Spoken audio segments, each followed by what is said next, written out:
Good evening, and you're all very welcome this evening as we come to welcome the St. Teresa's walking stick with us today. For those who know how the St. Teresa staff got here, you will know that a lot of difficulties were had by Brother Noel, and it has come to us by ship, by train and by car. And I'm sure Teresa would have appreciated the effort that went to bring this staff to us today. But of course, many people are asking at this time, why do we venerate St. Teresa's stick? Teresa, I suppose, felt the call of a deep relationship with God in her own life. And so she set about founding her first foundation in St. Joseph's in Avila.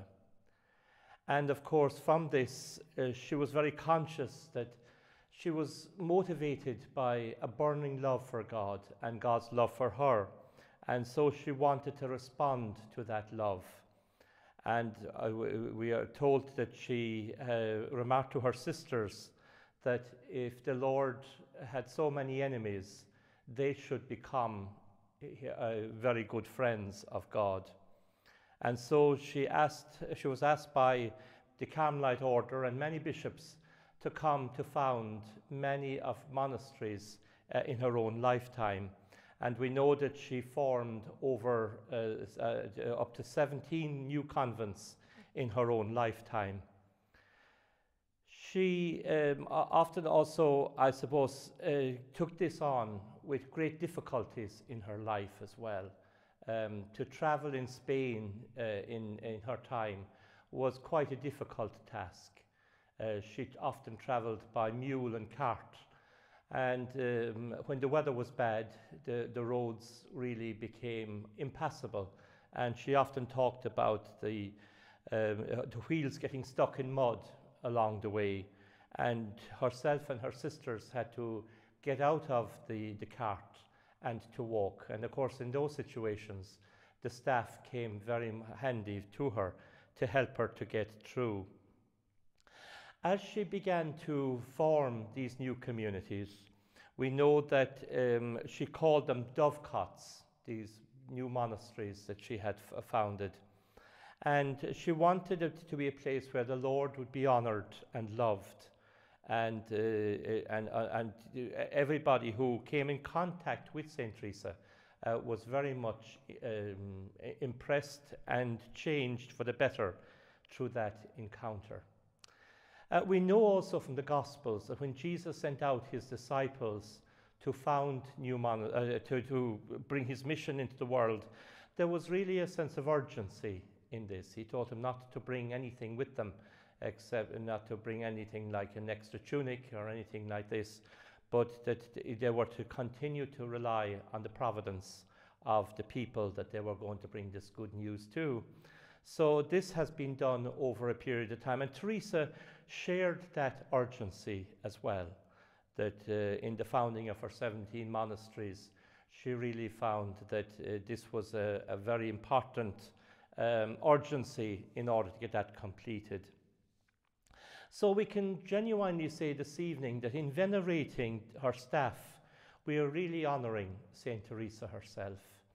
The staff is also a symbol of the spiritual journey that she had gone through in her own life, but also, I suppose, an encouragement for us also in our own spiritual journey, in the ups and downs of life, that we too must take seriously the great gratitude that she had for God's grace, to which we also need to show gratitude in our own time.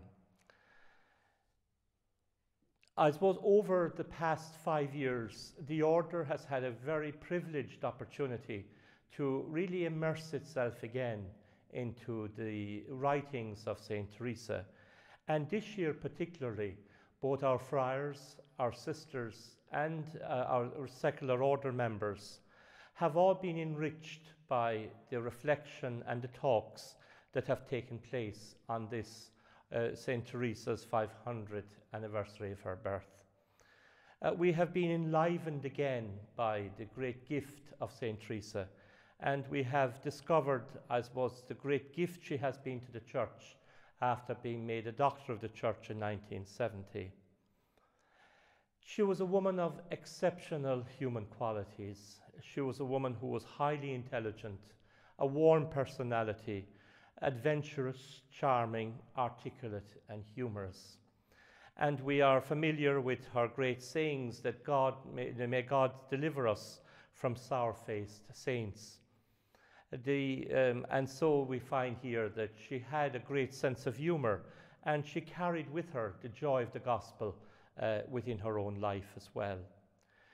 We also find that she wasn't a woman just of an academic side, that there was also a very beautiful practical side to St. Teresa, a very homely side that she was able to relate to those around her. And so even within her own community, she used to tell them that the God walks among the pots and pans. Again, another way of saying that God comes to us in the ordinary events of our daily life, and shows that she had her feet very firmly on the ground. When we talk about her vocation, she did not enter into religious life with any kind of enthusiasm at all. She really didn't see it as an attractive way of life. In fact, she tells us that in her own childhood, she did see through the vanity of the world in which she lived in. But she also felt that the best decision she could make at that time of her life was to enter into religious life, and she thought it was going to be the best for her at that particular time. We are also told, of course, that when she went in, she didn't reveal anything to her father. She quietly went into the Incarnation and into the convent in the Incarnation in Avila. When she entered into, with all her enthusiasm then, into this life, she didn't find immediately the ideal place for her. At that time, there was over 200 sisters in the Incarnation. Many of them, like herself, would have been struggling with their own motivation for going into religious life at that time. Not all of them felt they had a genuine vocation, that many were in there because they hadn't married, or there was some other impediment in their lives that often led them to end up in convent life. And so she did develop her own wonderful gifts there. She was a wonderful, she had a great ability to being able to relate to others, a wonderful conversationalist. And so she developed her personality as outgoing and extremely friendly at that time. People loved to listen to her and loved to come to visit with her. But she also found, side by side of this, that there was something missing in her life. And so over a period of time, she discovered that the parlour took more and more of her time, while her prayer life was being neglected. And so she would say that while she could have wonderful conversations in the parlour, that when it came back to praying in the chapel, she found it extremely difficult to do. And so over a period of time, she had to recommit herself to giving a life of prayer and to withdraw from the parlour. But we do know that in her prayer life, in very short time, that became very enriched, and she began to grow in her relationship with the Lord. We have some beautiful definitions of she telling us that prayer for her was an intimate conversation between people that loved one another. And so that really became the foundation of her prayer, something that helped her to being able to relate to God in a very familiar way, while at the same time being very conscious of how wonderful God and the graces he had given to her in her own life. And of course, through that commitment, she began to discover that the Lord was calling her to open new convents, which were smaller, more committed, and to find there genuine friends of Jesus, as she called them herself. These communities were small, they were fragile, but she had a great confidence that she was doing what God was asking of her at that particular time. And so the convents began to flourish in a very short time.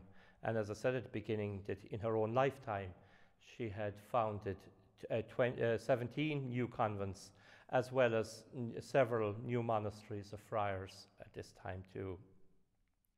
So today we are very grateful for the fact that we have a relic of St. Teresa here with us, her staff, which we have here before us this evening. And in venerating it, we are venerating something of Teresa's life and asking her to help us in our own prayer life at this time, and also to develop our own spiritual life as well. As you leave this evening, there will be a leaflet handed out called "A Dwelling Place Within," which is taken from a chapter of Father Eugene McCaffrey's new book, Let Nothing Disturb You. And this will be available for everybody as they leave this evening. And also, later on, we will have some reflections on some of her own writings that we can bring home with us as well this evening. So we ask St. Teresa, who was such a powerhouse in her time, to help us at this time and to enrich our lives. St. Teresa of Avila, pray for us.